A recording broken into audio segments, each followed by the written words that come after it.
tous, bienvenue sur Bangui-Wood. Aujourd'hui, nous recevons Elvis Sakpo, qui est là pour nous parler en tant qu'entrepreneur et consultant centrafricain. Bonjour. Bonjour. Merci d'avoir accepté notre invitation. C'est moi qui suis honoré d'avoir cette opportunité d'échanger avec vous. Vous œuvrez pour la République centrafricaine avec Oui. toutes les tâches que vous menez. Est-ce que vous pouvez nous parler un petit peu de votre parcours ? Alors, je suis Elvis Mbondo Sakpo. Aujourd'hui, j'œuvre pour la République centrafricaine, j'œuvre également pour moi-même. Je suis chef d'entreprise, gérant d'une PME que nous avons créée en République centrafricaine il y a un peu plus de 6 ans. Et à côté de cela, je suis consultant. Je suis consultant sur des problématiques de création de la valeur et également de management de la performance.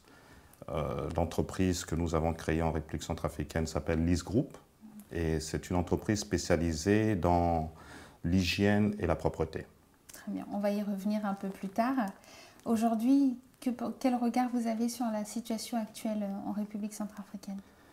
Mon regard est simple, c'est un drame de plus dans un pays où nous pensions avoir touché le fond, mais apparemment le sable est bien mouvant. On continue de descendre. C'est dommage. Et là où, bien sûr, j'ai toujours un certain regain d'optimisme, là où je vois le temps passer, c'est ce que j'appelle une incapacité à s'indigner, véritablement, et dire stop à ce qui se passe. Et cela ne concerne pas seulement un acteur ou deux, ça concerne l'ensemble des acteurs qui aujourd'hui œuvrent. Je pense que moi-même j'en fais partie. Nous n'avons pas suffisamment pris conscience qu'il est encore possible d'aller plus bas.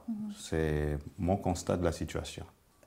Aujourd'hui, comment on devient jeune entrepreneur en République centrafricaine ? Comment devient-on entrepreneur? Tout simplement, je pense que être entrepreneur, c'est une volonté, c'est un projet, c'est une vision de ce que l'on veut soi-même, pour soi-même, et puis pour ce que l'on veut laisser comme marque.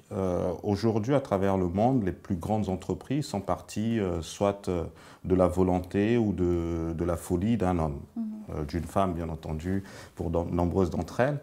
Mais en République centrafricaine comme ailleurs, c'est une question de projet. C'est une question de projet. Il suffit d'être lucide et d'être capable surtout de dénicher des opportunités. Le marché en République centrafricaine a cette particularité-là d'être vide. Il y a des réalités qui permettent d'aller vite, notamment, enfin, je vais faire référence par exemple à la capacité, à la possibilité que l'on a de créer très rapidement une entreprise. En 48 heures, il est possible d'immatriculer une entreprise en République centrafricaine. C'est quelque chose quand même qui situe ce pays parmi les pays qui vont le plus vite au monde. Et paradoxalement, on a aussi la durée de vie, l'espérance de vie des entreprises qui est très très limitée, due au contexte. Est-il pas difficile aujourd'hui dans le contexte actuel de créer des emplois en République centrafricaine ? Dans le contexte actuel, tous les jours on crée des emplois en Centrafrique. Donc le contexte actuel, en fait, il restreint plutôt toute possibilité de se projeter. Et en fait, de voir sur un horizon un peu plus lointain. Donc là, cela freine considérablement la possibilité de créer des emplois, d'autant plus qu'aujourd'hui, la République centrafricaine est à peu près réduite à une portion de la capitale. Aujourd'hui, il est difficile de circuler au-delà du PK12 et encore, même à l'intérieur, on a sur les faits d'actualité régulièrement, on a vu le triste événement à l'aéroport de Bangui-Mpoko. Tout cela contraint toute possibilité de voir les lendemains. Donc créer des emplois, c'est difficile. Est-ce qu'aujourd'hui l'entrepreneuriat est rentable ? Partout, il y a toujours la prime du risque. En République centrafricaine, la difficulté, enfin, l'entrepreneuriat est rentable suivant la projection que l'on fait. Je parlais tout à l'heure d'études de marché, de business plan, comme on dit, de plan d'affaires. Donc il faut prévoir les différents aléas. Et c'est là où en fait la difficulté se pose. Il est très difficile de prévoir les choses de manière je veux dire, correcte. Ne serait-ce que sur un volet tel que la fiscalité, les choses peuvent changer 2 fois dans l'année. Et il est impossible pour un entrepreneur d'avoir un horizon de 3 ans avec les jeux de la fiscalité et autres charges patronales.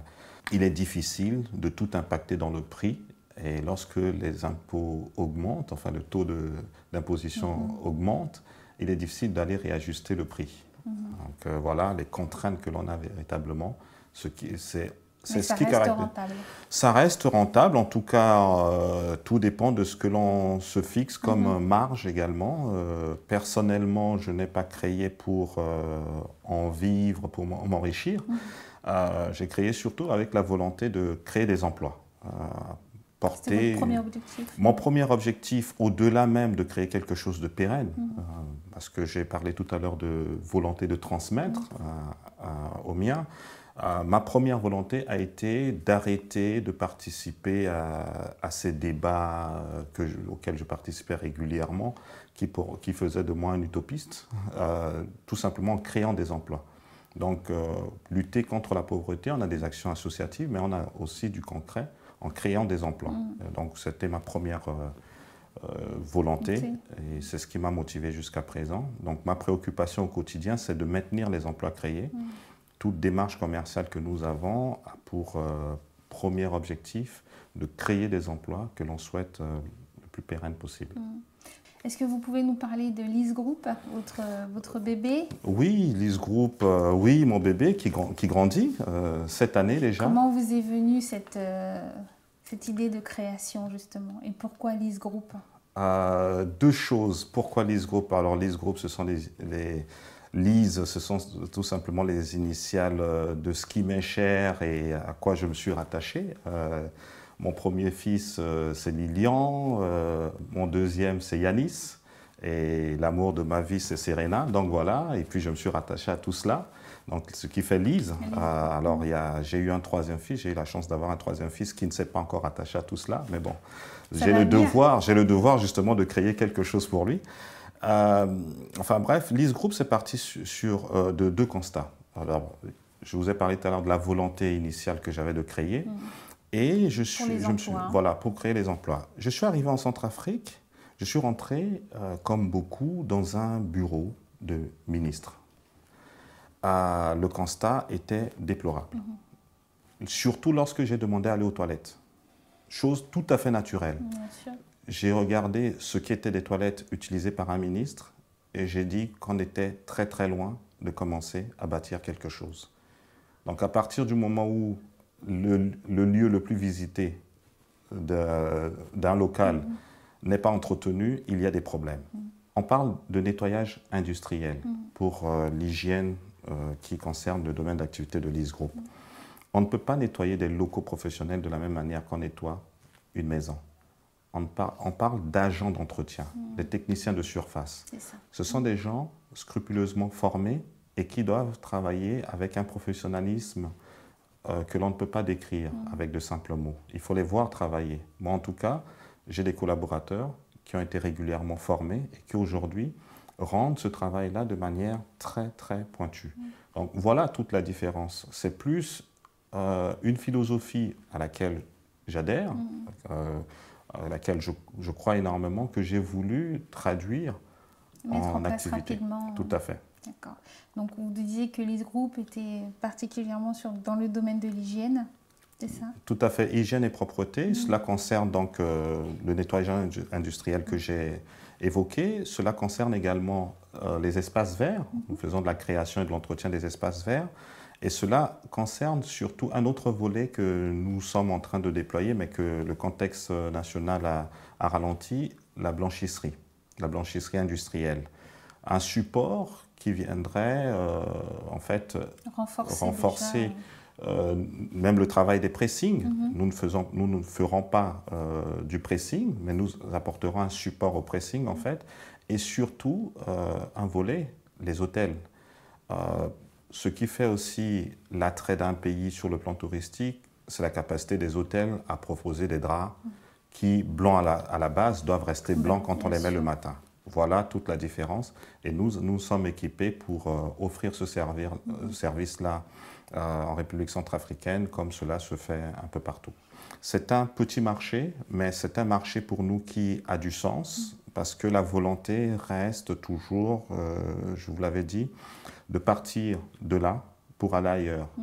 Je n'ai pas souhaité faire l'inverse, créer l'entreprise ailleurs. J'avais des opportunités dans d'autres pays, même de la sous-région, créer et venir en Centrafrique. Non, j'ai voulu faire dans le sens contraire, donc dans un sens qui n'a pas encore été exploré. Je suppose qu'aussi le coût financier devait être conséquent. Vous avez eu des partenaires assez vite, vous avez pu... Non, je suis parti sur fonds propres. J'ai créé l'entreprise sur fonds propres. Il est vrai que... Oui, un autofinancement. Il est vrai que j'ai eu l'opportunité, je n'appelle jamais ça de la chance en tant que telle, puisque rien n'est gratuit. Je me suis battu pour cela. J'ai travaillé en France pendant de nombreuses années, j'ai pu capitaliser et puis j'ai investi. Donc, pour moi, c'est une autre forme d'épargne et j'ai toujours été habité par la volonté de créer une entreprise pour laisser une trace, également parce que j'ai des enfants à qui je veux léguer quelque chose. Futur, voilà. Donc, il y a tout cela qui m'a conduit à travailler sur un projet de création d'entreprise. On a toujours 1001 idées. Et à un moment donné, je me suis décidé à me focaliser sur l'une d'entre elles, cette entreprise qui est aujourd'hui pour secteur d'activité, l'hygiène et la propreté. Mais sur place, bien entendu, la difficulté que l'on a, mais qui n'est pas particulière à la République centrafricaine, parce que même dans des pays développés, rares sont les pays, en tout cas avec la logique francophone, où vous pouvez d'entrée de jeu trouver un capital pour vous lancer. Il faut aller aux États-Unis, en Grande-Bretagne, pour trouver des banques qui acceptent ce type de prise de risque. En tout cas, c'est une aversion différente du risque. Donc, c'est difficile de trouver des investisseurs au départ et c'est très difficile de trouver surtout des banques qui vous accompagnent. Au début, mais comme dans le développement de l'entreprise. Le financement est un réel problème qui contraint, qui bloque en fait toute possibilité de développement des entreprises en République centrafricaine.